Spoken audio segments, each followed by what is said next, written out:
The Rise of Alberta, Part 5. Here we are on this Rise of Alberta X account. We're first going to stop at this video here.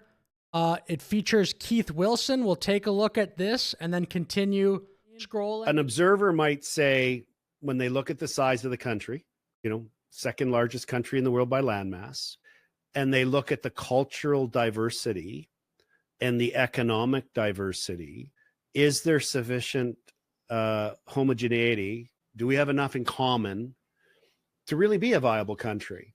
I don't know.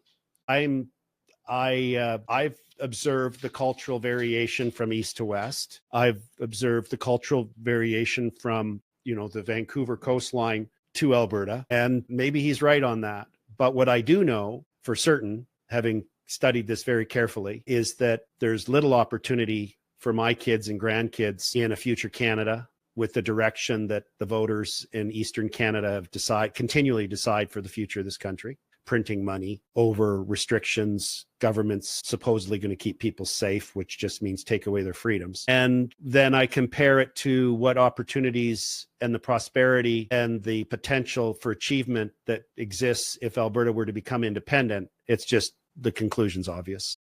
And look, I've actually lived in both Western and Eastern Canada. Eastern Canada does feel like a different country. Yes, it looks generally the same, but it certainly feels different. I'm not even there's a lot of great people in Eastern Canada, but it is a very different place from Western Canada. And then, to be honest, there's a lot of people that are pretty standoffish too in Eastern Canada. But again, there are a lot of good people. But anyway, okay, take a look at this. Canada just imported LNG from Australia, 25,000 kilometers across the ocean. But 4,000 kilometers from Alberta is somehow impossible. This isn't a resource problem, it's a Canada problem. If Canada won't develop Alberta's energy, why should Alberta stay in Canada? And we'll take a look at a little bit of this clip here from this channel, Now Media Group. Look at this map here. Look at this. This is where, again, remember this, burn this one into your retina as well. Justin Trudeau told the Japanese, the Germans, and the South Koreans, there is no business case for LNG. David Eby was on board with that as well. No business case for LNG. And also, Mark Carney, economic advisor at the time, also testified in committee on the Northern Gateway pipeline. No business case. Karina Gold said landlock of all of Alberta's resource, still in cabinet, or not in cabinet, but she's still a Liberal MP, still there. And to the point Keith Wilson essentially made in that prior video, people keep voting for this over. Like he said the word continually. And have you seen the polls lately? The Liberals are going to keep winning. We're literally buying LNG from the other side of the world. You know where the toilets go the other way? We're buying it from that side of the world. We're buying it from the side of the world where the toilets go the other way when you flush them. That's a good line. Fun fact. Not only that, but as Elizabeth May, no doubt, the first thing Elizabeth May must have said when she saw this is, oh my God, they went around Cape Horn, the most dangerous sea, the most dangerous navigation route in the world. Elizabeth May, that's another beauty there.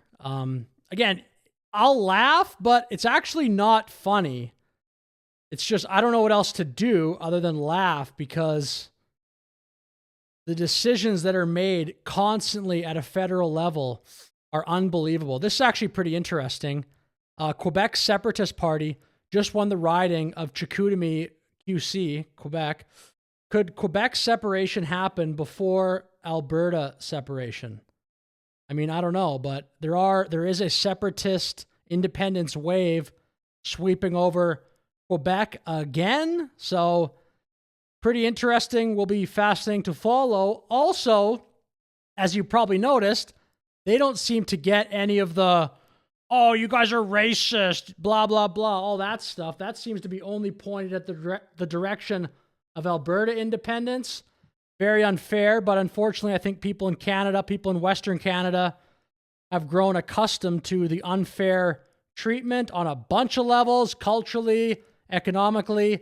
etc. I'll play this too because it's not exactly about Alberta independence, but ties in a bit, I guess, because this is the guy behind that Forever Canadian petition. But Daniel Smith here responding to some crazy rhetoric that we'll just take a look at Daniel's comments here.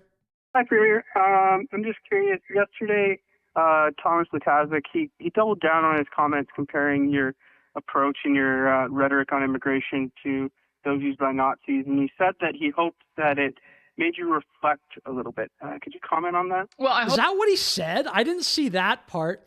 Made you? He called you and like that is the most absurd question. Your rhetoric. I'll play the question again. Lukaszuk, he doubled down on his comments comparing your approach and your rhetoric on immigration to those used by Nazis, and he said that he hoped that it made you reflect a little bit. So he compared what you said to what a Nazi would say, and then he wanted you to reflect on that? What a bizarre statement. What a bully. What a cry bully, leftist bully, Thomas Lukaszuk. Shame on you. Well, I hope he would reflect on the reaction from the Jewish community, including the Edmonton Jewish community. If you're going to invoke Nazis and Holocaust, you better be talking about real Nazis and the real Holocaust, which caused devastation to the Jewish community. And so he should apologize and stop using that language and have a mature discussion about what it is that we're trying to address here.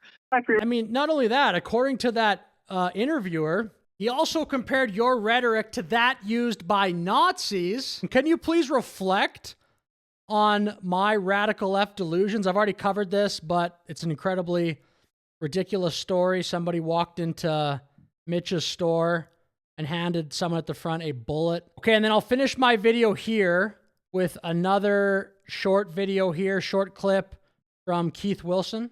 Just if you look at oil and gas alone, if you take a per capita oil reserves calculation, and that Rise of Alberta social media site has great graphics, and they have one like this, and it shows several of the countries in the world that have a lot of oil where their citizens pay no income tax. And on the bar chart, it shows this is the ratio of reserves to their and the next one's smaller, and the next one's smaller, and the next one's smaller. And there's one that goes like this. This is Alberta. This is Saudi Arabia. Right? There is no reason why, if we're actually allowed to produce our wealth, if we get rid of these ideological extremists in Ottawa that have deliberate, conscious, intended policies and law forcing our resources to stay in the ground, if we can remove ourselves from that, which we can lawfully through independence, we will be the wealthiest nation in the world. Just if you look, I've heard people saying Alberta could be the Monaco of North America. There's no question Alberta will be wealthier without Ottawa dictating its energy policy to a huge degree. There's no question. People that try to argue that the Alberta economy would get worse with independence are just out of their minds. It's just a brainwashed population. But with that said, I'll finish the video. Please like, please subscribe. Have a great day.